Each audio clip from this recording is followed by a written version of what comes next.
do one more video before I left, and I wanted it to be. Oh, it has to be this way.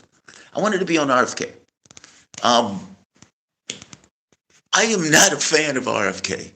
I've pointed out that he fully destroyed his campaign when he was demonstrated that he was fully deranged on the issue of Israel. Um, RFK has said some outlandish things on that topic. But putting that to the side for the moment, I say that because I wanted to get across I'm not a fan of RFK in this sense. He lost me when it was clear he was deranged. But he's not wrong in his take on media and the Democratic Party. Um, I saw Michael Tracy go hog wild discussing RFK Jr. I have no idea the bone that he has to pick with RFK Jr., but he seemed to take this or have this assessment that it was a grift, that he was making it up, that he always planned to do this stuff. Um, I think that's wildly speculative. And look, I like Michael Tracy, so this is not a shot at him. And to be very clear, just for transparency, I asked Tracy to come on Fault Lines when he was at the DNC convention to discuss basically what he was experiencing on the ground. When he realized I was asking him to go on Fault Lines, he ghosted me. I'm putting that out there because I don't want this sense that there's a axe to grind. When I took the job at Fault Lines, I understood that I was going to alienate myself from many of the people who are on the left and etc. Fair enough, I accept it. As long as I have a platform to get my point of view across, I'm going to take that platform to get that point of view across, providing it's my point of view. So no issue with that. I put that out there in advance because I don't want it to be an axe to grind. Love Tracy. And I typically like his analysis on this stuff, but I think he's way off on this one. We need to consider, in real terms, what RFK Jr. went through. And we need to kind of let it settle for the moment that a Kennedy was so aggrieved and experienced such trauma in trying to run for the presidency that he ends up going to the Republican Party to quite possibly the dumbest man alive. And I think Kennedy has said something similar about Donald Trump in the past. That is not an easy thing to do. And I kind of want to drill that point home, that his criticism of media and the Democratic Party in many respects stem from his experience running or trying to run for the presidency. My channel, YouTube deleted a year's worth of content. I was putting my monologues on YouTube because they're my monologues. And somewhere along the way, they didn't even tell me. I look at my channel one day and a year's worth is gone. Think about what that means. They are so bothered by a point of view that is not in line with the mainstream. And by the way, a correct point of view, that they're willing to get rid of content. Now, they would say, well, you work for Sputnik, and that in and of itself is enough. But should that be enough? Meaning, in every media outlet, you get this triumphant U.S. point of view. And it seems like their point of view is, we don't want a different point of view. And the reason why I'm bringing that up is because I'm pointing out that the same thing that RFK is talking about is effectively what social media has been doing.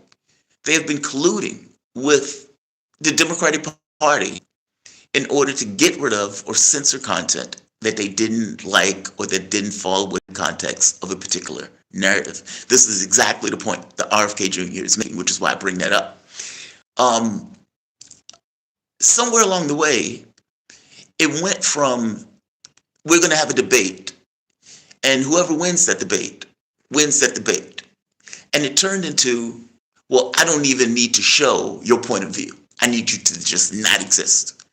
And I can use social media, being that it is now the means by which we communicate, to basically act like Stalin, erasing Trotsky from a photo because he didn't want Trotsky to be anywhere associated with the origins of the Soviet government and the Soviet state. That's a Soviet move, by the way. And I'm pointing out that that is effectively what the Democratic Party is doing now. I don't doubt that the Republican Party would do the exact same thing if they were in power and they had the capability of engaging with social media companies to do so. It just so happens that the Democratic Party is more in line. Zuckerberg just came out basically saying, hey, I was wrong. I was working with the US government to censor content about the Hunter Biden laptop and censor content that the government didn't particularly like.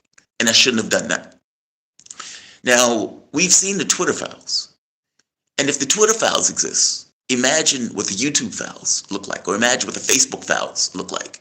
Do you believe that the US government was only working with Twitter to censor content? The judge, when reviewing the case, pointed out that they were doing, the government, the Biden administration was doing an end run around the First Amendment, because the government in and of itself couldn't say, we want to shut you up. But if you have a private entity that is in between, you can put pressure on the private entity to get rid of, to erase, to eliminate content that you don't like. Not even content that is not true, by the way. I have been more right in my assessment, either on Ukraine or, for the most part, domestic politics, than any of the mainstream media outlets. But that doesn't really matter. The issue is that my point of view contests the narrative that they were putting forth. When Joe Biden kept saying Israel has a deal, and I pointed out they do not have a deal. Well, that point of view is correct, but it is a pain in the ass to the government, in which case this is not a point of view that they want aired. When I pointed out the Ukraine war should have never happened, and the US government has been lying about the origins of the conflict and the rationale for why Putin would go into Ukraine, invade in a special military operation. Well, the U.S. government comes out in a very George Bush-like way of they hate us for our freedoms. Well, Putin just want to take over all of Europe. This is nonsense. You can look at Mearsheimer, you can look at Jeffrey Sachs. All of these people were intimately involved in geopolitical analysis. Hell, you can go back and look at William Burns' memo, Net Means Net, back in 2008, where William Burns outlines everything that is happening in Ukraine right now. He says, if we keep pushing NATO expansion, Ukraine is going to end up in a civil war, and Russia will have to get involved, something that it does not want to do. How did William Burns know that back in 2008? He knew it because it was the most obvious thing in the world that was going to happen. Everybody knew it was going to happen. And the U.S. kept pushing NATO expansion, even to the point of knocking over the government of Ukraine in order to basically put military on the border of Russia. Not to mention add in missiles, maybe even take Sevastopol. I'm pointing out that all of these things were red lines, and all of these things were understood to be red lines, and the outcome was infinitely foreseeable. That point of view is infinitely correct. That point of view is never aired on mainstream media, and they never explain why those things are going on. You only get one very specific point of view from mainstream media that falls completely in line with the government narrative. They don't have to be state media. They function as state media, especially when they're dealing with issues of foreign policy. That's my point. And on some level, that is RFK's point, that ultimately media colludes with the ruling order, in this case, the Biden administration, in this case, Kamala Harris, giving her this kind of glow. We should think back to when RFK started. RFK started off at Kennedy. Kennedy's our institution in the Democratic Party. And he decided to run in the Democratic Party because he was a Democrat. He was a Democrat for the entire life. If you remember, one of the first things that they did was drag him to Congress, where the Democrats took every effort to slander, to smear. They called him everything but a child of God. And if you look back at that meeting, at that congressional hearing, he was flabbergasted. He was sitting there shocked by what was taking place. He even points out, none of you believe this. None of you believe this. They even had his family to come out to put a knife in him to get across, hey, we're the real Kennedys and we don't agree with him. They even had his family to go take photos at the White House to nail home the point that this is a Kennedy, but not really a Kennedy. And that went on the entire race. If you remember, RFK really was able only to go on independent networks. Mainstream media wouldn't take him on, despite the fact that if he was allowed on the debate stage, what would have happened? More to the point, they never had a primary. They hid Joe Biden. The media protected Joe Biden because I think what happened, in fact, I know this is what happened. When Donald Trump got elected, the media went into this mindset that our job is no longer to just report the news. Reality matters more than what our job is. And so we need to be more proactive into putting a knife in Donald Trump and everything associated with Donald Trump, because Donald Trump is a threat to the United States generally. And so instead of kind of, okay, we're going to report the news as the news is, we're going to inform our audience, it became, we're going to try to steer and direct our audience in a particular direction. And so what happened? Everything that they could come up with Donald Trump was negative. When Donald Trump decided, hey, I'm going to make peace with Kim Jong-un, well, that was somehow a negative thing. When Donald Trump said, I'm going to pull the troops out of Afghanistan, somehow that was a negative thing, despite the fact that the majority of Americans would applaud both of those things. They considered it negative by definition because Donald Trump was doing it. If Joe Biden did it, I would have wagered to you that they would have zero issue with it taking place. Kennedy was running in this environment. So instead of having a primary, the Democratic Party effectively hid Joe Biden. And then when it was too late and he was forced to have a debate, they turned on him, ate him alive, and they tried to wedge Kamala Harris into the race. What I mean by that, do you honestly believe that Joe Biden could have really served another 4 years? And if he can't serve another 4 years, then by definition, he was going to try to win it and then give it to Kamala, which means Kamala, under that model, was never really going to have to run. Joe Biden was going to win it, and Kamala Harris was basically going to take over because I would imagine he didn't think she could win it on her own. After the debate, well, all that changed. At that point, it became, okay, Joe Biden is clearly out of his mind. And because he's out of his mind, the media freaked out. The media freaked out because from their point of view, he's going to lose. He can't lose, but he's going to lose, which means he needs to get out. The reason that the media was hounding them to such a degree is because on some level they thought, okay, well, maybe he's not as bad as he looks. Maybe people are just making it up on how bad Joe Biden is. After that debate, it was clear as day that that wasn't the case, and they were terrified that Joe Biden was going to lose. CNN, MSNBC, ended up eating Joe Biden alive like a bunch of howler monkeys, in which case he was hounded out of the race. Nancy Pelosi had a strong conversation basically saying, look, all of my people are coming to me. You're going to lose in radical, epic, and fantastic fashion, so you need to go. In which case, grudgingly, bitterly, angrily, Joe Biden walks. Harris takes over. The media needs Harris to win from their point of view. I mean, she's their person, right? And so instead of being critical, instead of pointing out, hey, there was no primary and not just no primary, you intentionally didn't have a primary because you basically hid in the basement and wasn't going to engage when you knew you were out of your mind and wasn't capable of basically running this race. That never really came up. They never made a big deal about that. Instead, it was like, oh my God, Kamala Harris, she's running the campaign on joy.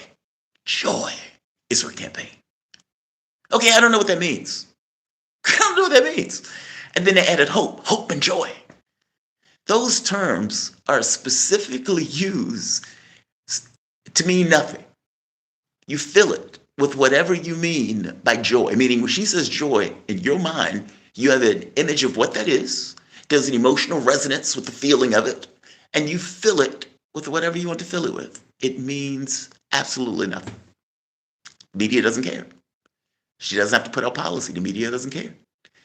And she floats. I describe it like a soul leaving a body, in the sense that everything that Joe Biden was being hit with, and for all of the misery that people were having with Joe Biden, I mean, people were leaving the Democratic Party. People were just not even going to show up to vote. All of a sudden, she was untethered from it all. And she had a glow, a purely a media creation glow. No interviews, barely talked to the press. Any statement she gave was scripted and quick. She's supposed to sit for an interview with Waltz. But that's not really an interview if you're sitting with your VP and you guys are just kind of hamming it up. My point is very straightforward. RFK was never allowed to run in earnest terms. Now, if you were him, imagine your sense of frustration and rage at that. More to the point, the Democratic Party, who's supposed to be democratic, spent time using their lawyers to go all across the United States to try to kick Jill Stein and Kennedy off the ballot. Now, the thing in New York was weird. Clearly, Kennedy wasn't living in a shack in New York with all of his family, but put that to the side for the moment. In every state, the Democratic Party sent their lawyers out to try to prevent various other parties from being on the ballot. Now, the argument is straightforward. It is radically undemocratic. Hey, we don't like the fact that other people might be on the ballot where other people may vote for those other candidates because they may take votes from us. Now, built into this model is this weird, warped assumption that votes belong to the Democratic Party.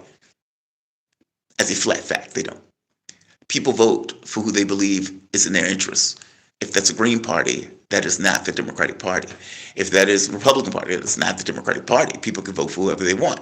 The Democratic Party has got to the point of democracy. It's problematic for the Democratic Party, which is RFK's point. It's not just the principle of democracy. It's even this principle of argumentation. The reason that they're eliminating content they don't particularly like is because they don't even want to have the argument. Meaning, if I can scream at you that you're a propagandist, then I don't have to have an argument with you. And part of the reason that I'm doing that is because your argument might be right. And that the public may see your argument as right, which undermines my particular point of view and my particular position, in which case it is easier for me to contact Twitter, YouTube, Facebook, or any other of these arms of the state to say, hey, censor that, shadow ban that, eliminate that. We don't want the Hunter Biden content. We don't want anybody talking about Ukraine. We don't want anybody talking about what is going on around the world. We don't want anybody pointing out that Israel is raping people. We don't want anyone to point out that Netanyahu has gone on a killing spree based on the blank check that the United States has given. Those are inconvenient.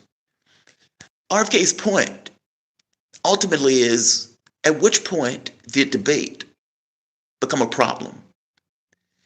And instead of debate, they would go with the sort of political expedience to just move past debate into, we don't even have to discuss it. It's warped. And I don't know how, it reeks of fascism on some level. We don't need your point of view. If we needed your point of view, we'd give it to you. If you ever listen to the State Department spokesman, Matthew Miller, Patel, those people are idiots, fucking idiots. And they are clearly lying. They know they're lying. Everybody in that press pool knows that they're lying, and yet they still do it. If their point of view is challenged, it immediately becomes a problem for the narrative that they're running with. It is insanely undemocratic. And And I'm saying this again, not as a fan of RFK, but he should have been on the debate stage. They should have had a primary. He should have been in that primary. Hell, who knows what would have taken place if he was in that primary. The fact of the matter is, he usually is more competent than many of the other people who are on that stage. He didn't say anything stupid like having a campaign on joy. And more to the point, if you notice, the media would highlight all of the oddities that would come up. Oh, he's eating bears. Oh, he's throwing bears in the middle of so forth. He is, I don't know, he's a brain worm. And they elevate up. So it's basically, we're going to talk on the show to either defend yourself or have a conversation about your particular campaign. It is impossible to run a campaign like that. They know it is impossible to run a campaign like that, which is the reason why they do that. So, after all of the flack, he leaves. The Democratic Party said, fine, I run as an independent. But again, I'm trying to nail down the point that he started off as a Democrat and he changed his point of view when he realized it was impossible to run in a Democratic primary. The point I'm trying to make. Running as an independent, he ended up in some of the same situation. Whereas you would expect the media to talk to the presidential candidates, well, they would give time to Biden, they would give time to Trump, and not even really give time to Trump, depending on the network. And even if they did give time to Trump, it was always negative. To be fair, Trump did himself no favors. He spent time talking about stupid stuff, bought, incompetent. But the fact of the matter is, Kamala Harris' weak spot is the fact she's a weather vane. And he spent weeks talking about, hey, is she really black? Hey, I mean, she says she's black, but do we really know? Attacking Dana Bash, doing stand-up comedy on stage. In some cases, I think he was in North Carolina, didn't even know where he was. It was absurd. And yeah, I know the media is going to play it up, but the fact of the matter is, Donald Trump was out there spending like an hour just doing stand-up because he was trying to make the point, hey, I'm doing interviews, regardless of what you think of me. I'm doing interviews, I'm doing press conferences, she's not doing anything. How are you letting her get away with that? As running as an independent, though, is still in the same fix if you're not going to be able to get on mainstream media outlets. And more to the point, the moment that Kamala Harris got into the race, he went from 10% to like 4%. Because the glow that the media was giving Kamala Harris, I mean, they were acting like this woman is Obama 2.0. Obama, whatever I think of him, is brilliant. He is brilliant. You can't take it away from him. I watched him at the DNC speech. That speech was ridiculous, but it was a damn good speech. I don't know if Harris has that capability, and yet they foisted that on her as if she did. With the glow that she got, it started to suck all of the other people who were part of the Democratic Party basically back to the party, basically the old coalition. And the disaffected voters that were going to go to RFK immediately turned around and said, oh, we have a new candidate. She's black. She's a woman. She's so dynamic. And the fact that she's black and a woman has to mean something politically.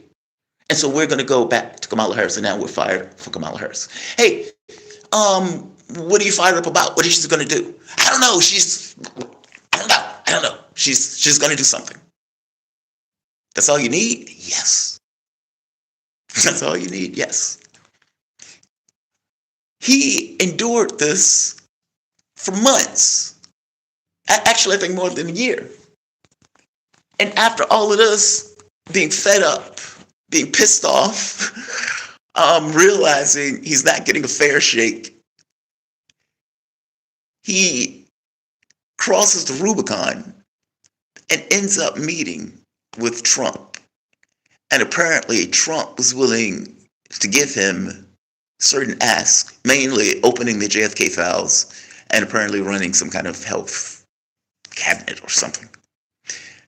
Thing is, Donald Trump lies as easily as he breathes. I don't know why RFK will believe it.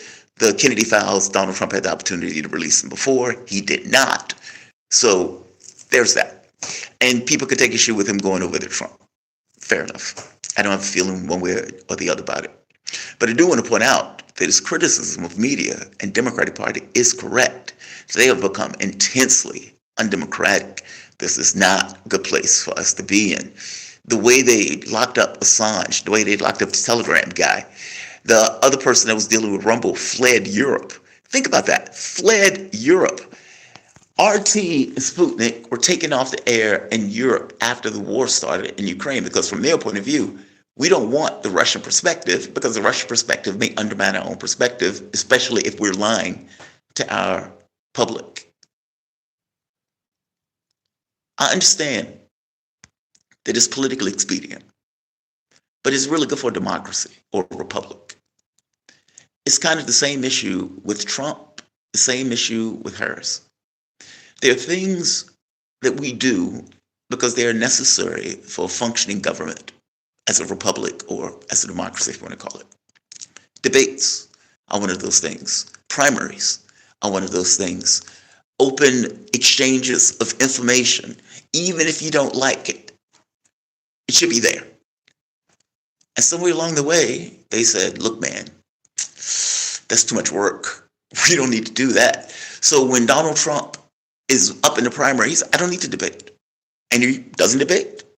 He just coasts 40 points above, knowing full well that while it might be good from the standpoint of a functioning system of government, it is horrible if he goes in and has a bad night. He only has a downside, so he doesn't do it. Joe Biden, same thing. I'm not going to do primaries. And in fact of the matter is, Joe Biden couldn't do the primaries. He would have got crushed. Kamala Harris decides, I'm not going to do interviews. Why? Yes, it's great for the functioning state. It is not good for me if you are giving me a glow, meaning if media is giving me a glow, I can only mess it up. So no, I'm not going to do interviews. I'm not going to talk to the press. I'm going to enjoy the glow that you are giving me for as long as you would give it to me. None of these things are good for a functioning democracy. All of these things are good for the individual candidates and their own individual wants. It's frustrating. It's aggravating even. But it is the way that they have basically started to function. And look, social media has allowed them to basically do an end run around the First Amendment. So that guy who may be completely accurate contradicts our narrative. So we need him shadow banned. That content that that person is putting out may be true. In fact, if you remember, that was one of the issues with RFK. That's why he was at the congressional meeting. They were shadow banning him and blocking some of the stuff he was saying. Not that it was false, that it was just inappropriate to the time we were in and that they didn't want the information exposed. It's outrageous. It's outrageous. My point is, he's right. And if you take the basic premise that the man went through hell trying to run, and that anybody would have been bitter at the Democratic Party and the media the way he was basically treated, you can kind of see this kind of character arc as it takes place. Meaning, it wasn't like he just woke up one morning and says, you know what, I'm going to hit up Trump. It wasn't that. You could see everything along the way that he went through, the stress that he went through, who was putting that stress on him. And yeah, I would imagine he would be bitter. I'd be bitter too. He is deranged on the issue of Israel. Full stop. He is nuts. And my point of view is that his perspective of Israel contradicts the thesis of his campaign, the theme of his campaign. The guy is like, I'm an anti-war guy. I'm a Kennedy guy. We should love our neighbors and we should reach out and try to understand our neighbors. And he would articulate how the war started with Ukraine, all that stuff in a very detailed way that Trump could never do. And then when he gets on the issue of Israel, fuck those Palestinians. If Israel wants to kill 2 million of them, then they can kill 2 million of them. They have a pampered existence. Who cares? That is a contradiction. That is a massive contradiction. And that is not a contradiction that can be mended. In fact, it's a contradiction that brings into question anything else that RFK has said that he wants to do or would do. Keep in mind, it's not like he has a record, a political record of what he's done in the past to give you some kind of idea of what he would do in that office. He uses Camelot and everything else to shroud himself in. The moment that you create a contradiction in your campaign, everything else goes into question. At least that's my point of view. So he was persona non grata the moment that I realized how nuts he was on this issue. And if he's nuts on this issue, maybe nuts on other issues. But completely besides the point. He should have been on the debate stage. They should have had a primary. The media should have treated him fairly, every bit as much as they're treating the other candidates. So he's not wrong. And yeah, we're at a bad time. Can you articulate the lie but lie? Trump ducked all the GOP. Yes, that's my point. He ducked all the GOP debates. Kennedy could never grovel to Donald Trump. I mean, look, man, if I am trashing you, and I'm trashing you constantly, and I'm not trashing you just as an individual, I'm trashing you from the point of view of the entire party. If I bring your family out to put a knife in you, if I have photos with your family saying, hey, these are the real Kennedys, and Bobby is out of his mind. If I bring you to a congressional hearing and I call you a vaccine denier, I call you, anti-Semitic. I mean, like anything that they could throw at him, they threw at him. And he's sitting there bewildered by what they were doing, knowing full well that they're doing this purely for the politics of putting a knife in him and purely for grandstanding. And that goes on for weeks. You try to run a campaign, in each state you go into, there's a lawyer trying to find, hey, you didn't dot your I, so you can't necessarily be on the ballot. You don't think that they would create a bit of bitterness within the context of the party? I will tell you this. I will hate the Democratic Party forever because they cheated Sanders. You cheated my guy, I'm going to hate you forever. It's very simple. There's a philosophical deal that is made in politics where coalitions come together. It's almost as a rule in the political space. The Democratic Party is not one single party per se. It's coalitions of people who are further on the right, further on the left, and liberals. Fair enough. When one side is weaker, the belief is that the weaker side will assist, let's say the right-wing side, to win because they're ideally closer politically. Okay, fair enough. But what happens when I find out that only works one way? You're never going to assist Sanders in that case. In fact, you're going to pull all your people out, you're going to put a knife in them, and then you're going to use Elizabeth Warren as a weapon to beat him over the head while he's in the race, calling him misogynist and all this other stuff. Okay, so when we have the better chance of winning, you don't support us. So immediately, from my point of view, okay, so you're never going to support somebody in this particular situation. Regardless, you expect Sanders to back you if you were winning, I mean, if you were Hillary Clinton. But under no circumstances would they have supported Sanders. Okay, you've broken the philosophical arrangement. At this point, the deal is off. The horse is out the barn. It is clear in regards to what the Democratic Party is at that point. I have no need to support them anymore. They have broken the philosophical arrangement. I'm saying the same thing. If I got that way from the way they behaved in the primaries, basically cheating that candidate who had a much better chance of beating Donald Trump and willing to lose to Trump, providing it was a Hillary Clinton that was running against the meeting. Chris Matthews, if you remember, pointed out, hey man, maybe it's better for Donald Trump to win because if Sanders wins, he's going to take the party for a generation. Think about that. They said that Donald Trump was the beast that walks. They say he was the end of all things. He was Satan experientially expressed in our reality. And yet, if it was between Sanders and Trump, they would choose Trump. So what argument is there for me to ever support a party that is never going to be willing to support my priorities or a candidate that is representing my priorities? Yeah, doesn't serve my bitterness in that.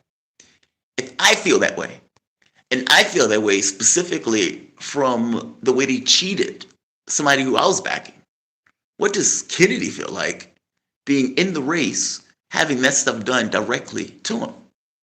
I'm saying it's rational for him to be bitter and pissed off. And bitter and pissed off people behave in bitter and pissed off ways. In this particular situation, he went over to Trump. Do I think it's a good idea? Gotta be honest, man, at this point, I don't care. I have become deeply cynical of this. I've watched Don Lemon ask people who they're voting for. And those people find the most frivolous reasons to choose a particular candidate. None of it had to do with policy. Oh, she's a woman. Oh, he's a man, alpha man. Oh, Donald Trump is, evil. I mean, they come up with all of this stuff, missing the fact, the evil that their own party do, especially from the standpoint of foreign policy. I mean, for God's sake, Kamala Harris is going to preside over a genocide, as Joe Biden is currently presiding over a genocide. The one Palestinian that they had at the DNC conference that wanted to speak, they shut him up. They shut him up. No, you're not going to say anything. Now, this is despite the fact that the majority of people who consider themselves Democrats believe that a genocide, or at the very least, ethnic cleansing is taking place in Israel.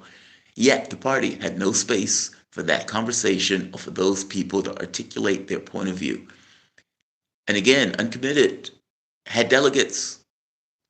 They had more delegates than Kamala Harris. They won more votes than Kamala Harris. So no. Don't support the guy, but I do believe that he should have been on that debate stage. And I do believe he should have been given a fair shake. And if he had been given a fair shake in the Democratic Party, who knows? All right. Like, share, subscribe. Have a good one, guys. All right, I have no idea how to cut this thing off. Oh, this.